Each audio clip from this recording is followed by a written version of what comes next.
ऐसी स्त्रियां अपने पति को मरवा भी सकती हैं। नमस्कार प्रिय दर्शकों, आज एक बार पुनः आप सभी का स्वागत है। प्रिय दर्शकों, आज का हमारा प्रसंग बड़ा ही ज्ञानवर्धक है। दर्शकों, आज की यह कहानी एक प्रेरणादायक कहानी है। प्रिय दर्शकों, आज की इस कहानी में एक स्त्री ने अपने ही पति को श्राप लगवा दिया और एक स्त्री ने अपने ही पति को मरने के लिए छोड़ दिया और उसे मुसीबत में डाल दिया। तो प्रिय दर्शकों, आज की यह कहानी आप लोगों के लिए बहुत ही सीखने लायक है।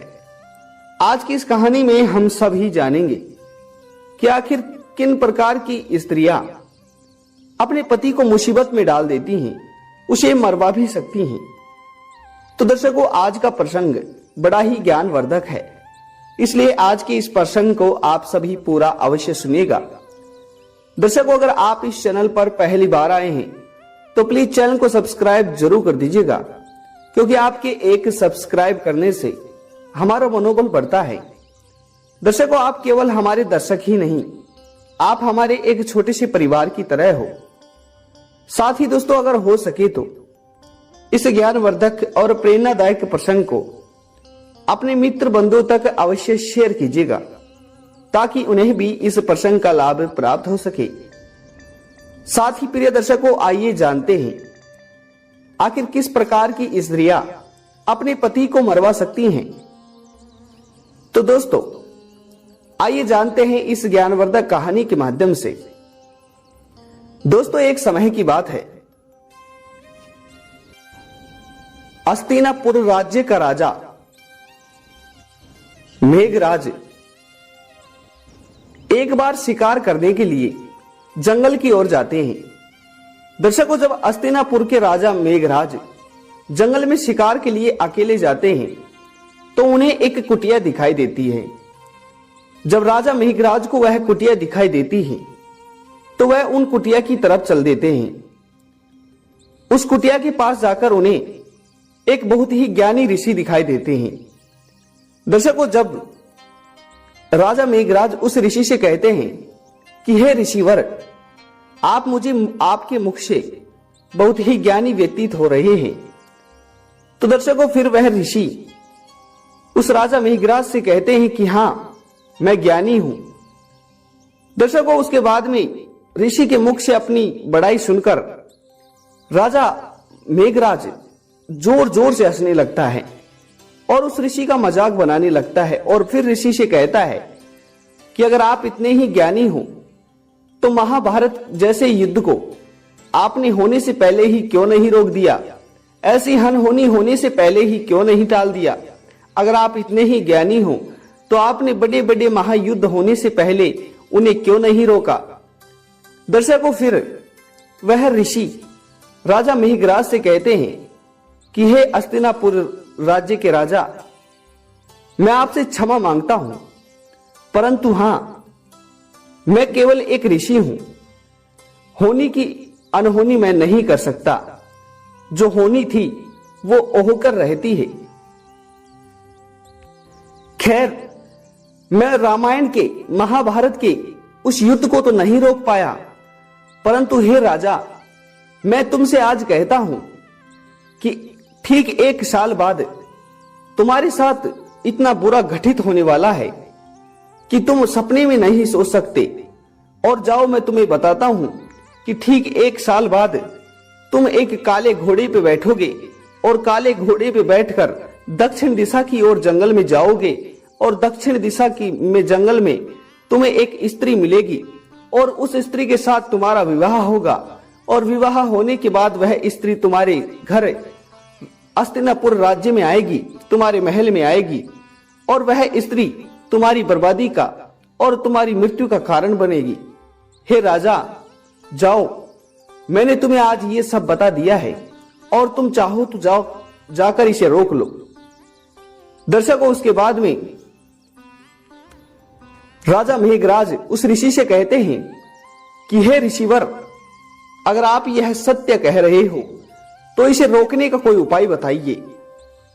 दर्शकों, फिर राजा उस ऋषि से बार बार बोलते हैं, फिर ऋषि कहते हैं कि हे राजा मेघराज, अगर तुम इस अनहोनी को रोकना चाहते हो, टालना चाहते हो, तो तुम ठीक 1 साल बाद काले घोड़े पे मत बैठना, और अगर काले घोड़े पे बैठ भी जाओ तो दक्षिण दिशा की ओर मत जाना, और अगर दक्षिण दिशा की ओर तुम जाओ और वहां पर तुम्हें कोई स्त्री मिल जाए तो अगर वह लाख कोशिश तुमसे विवाह करने के लिए करे तो तुम उससे विवाह मत करना, और अगर तुम उससे विवाह कर भी लो तो उसे अपने राज्य हस्तिनापुर मत लाना, और अगर तुम उसे अपने राज्य में लेकर भी आते हो और वह कहे तो किसी ब्राह्मण को भोजन नहीं कराना। अगर तुम ये सब कार्य करते हो तो तुम अपने आप को बर्बाद कर लोगे।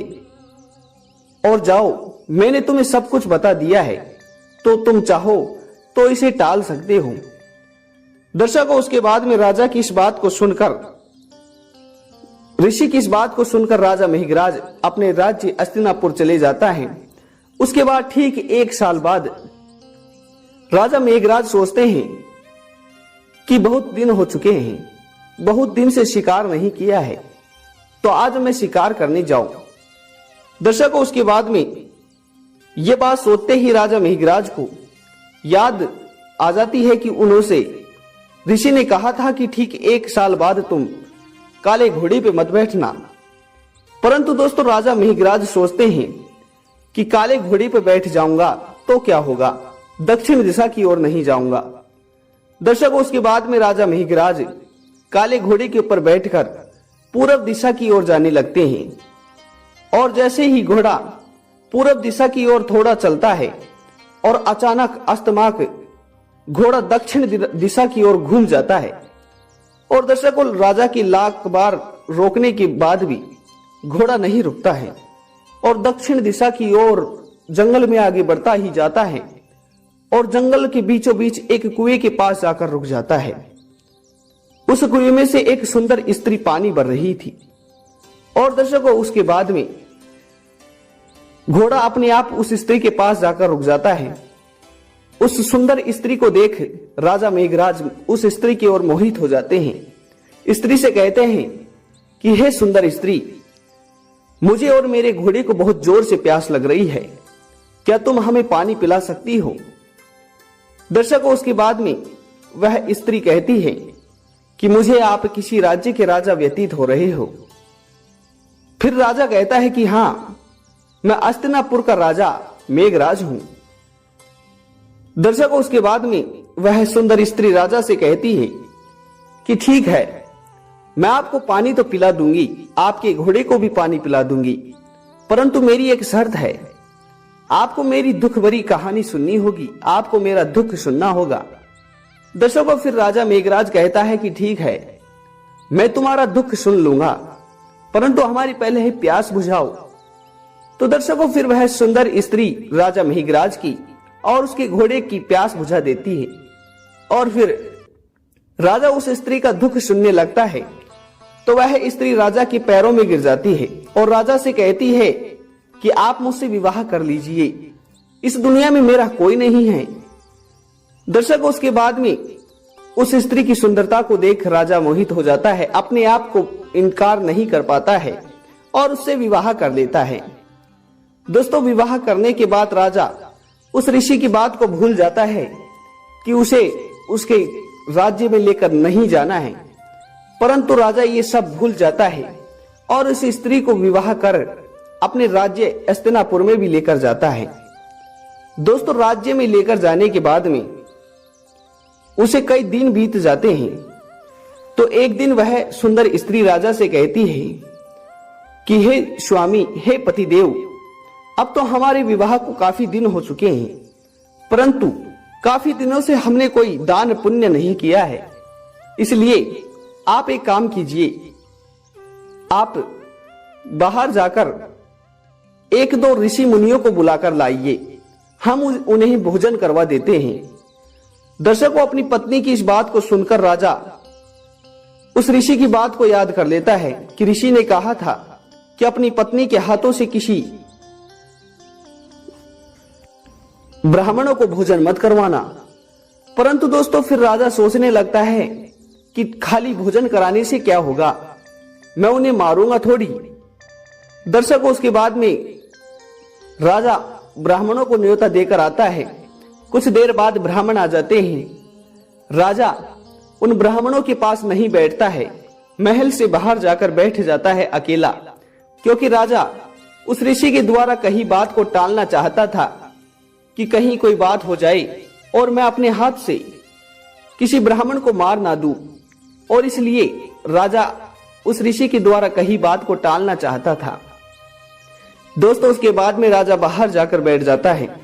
राजा की वह सुंदर पत्नी सभी ऋषियों को भोजन परोस देती है, सभी ब्राह्मणों को भोजन परोस देती है, और फिर एकदम से एक थाल उठाती है, एक प्लेट उठाती है और जोर से नीचे धरती में फेंक देती है, छत पर पटक देती है, और उसके बाद में जोर जोर से रोने लगती है, चिल्लाने लगती है, अपनी कपड़ों को फाड़ लेती है। और दर्शकों, फिर अपनी पत्नी की आवाज को सुनकर राजा मेघराज जब अंदर जागते हैं तो वह अपनी पत्नी से कहते हैं कि क्या हुआ, तुम इतनी जोर से चिल्ला क्यों रही हो, और तुम्हारे कपड़े किसने फाड़ दिए, तुम्हारी ये हालत किसने कर दी।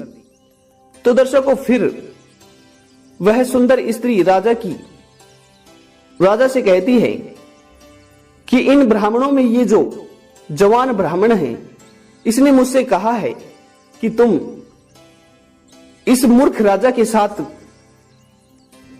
रहकर खुश नहीं हो, तुम मेरे साथ रहो, मेरे साथ मेरे आश्रम में चलो, और मेरे ऊपर अपनी गंदी नजर डाली है। दर्शकों, अपनी पत्नी के मुख से इस बात को सुनकर राजा को बहुत गुस्सा आता है, और राजा झट से अपनी तलवार को निकालता है। अपनी तलवार को निकालकर झट से उस जवान ब्राह्मण का सिर काट देता है। दर्शकों, अपने साथी ब्राह्मण का सिर कटा देख और सब ब्राह्मण डर जाते हैं, उनकी रूह कांप उठती है, और एक सबसे बूढ़ा, सबसे वृद्ध, समझदार जो ब्राह्मण था, उसे गुस्सा आ जाता है, उसकी रोम रोम खड़ी हो जाती है, और वह हस्तिनापुर के राजा मेघराज को कहते हैं कि हे राजा मेघराज, आपने आज एक बेकसूर को मारा है, आपकी पत्नी ने एक त्रिया चरित्र रचकर एक बेकसूर की जान ली है, और ये आपको भी कभी भी मरवा सकती है। यह स्त्री त्रिया चरित्र को रचकर आपके साथ किसी भी प्रकार का खेल कर सकती है, परंतु इसमें आपकी बराबर की भागीदारी है। तो हे हस्तिनापुर के राजा मेघराज, मैं आपको श्राप देता हूं कि आपके शरीर में कुष्ठ रोग उत्पन्न हो जाए, आपके शरीर में कोढ़ हो जाए। दर्शकों, उसके बाद में उसी समय राजा मेघराज के शरीर में कोढ़ हो जाते हैं, उन्हें कुष्ठ रोग हो जाता है, और फिर राजा मेघराज उसी ऋषि के पास आते हैं जिस ऋषि से वह पहली बार मिले थे। उस ऋषि के पास जाकर राजा मेघराज ऋषि से माफी मांगने लगता है, और फिर ऋषि कहते हैं कि ठीक है, यह है तुम्हारे सारे कोढ़ वापस ठीक हो जाएंगे, कुष्ठ रोग ठीक हो जाएगा, परंतु तुम्हें पूरी भागवत कथा सुननी होगी। दर्शकों, उसके बाद में वह राजा मेघराज पूरी भागवत कथा सुनते हैं और उसका कुष्ठ रोग ठीक हो जाता है। तो दर्शकों, इस तरह ऐसी महिलाएं अपने पति को कभी भी समस्या में डाल सकती हैं और कभी भी मरवा सकती हैं। तो दर्शकों, यह प्रसंग आज का कैसा लगा कमेंट बॉक्स में अवश्य बताइएगा। मिलते हैं अगली वीडियो में, तब तक अपना ख्याल रखिएगा। धन्यवाद जी, नमस्कार।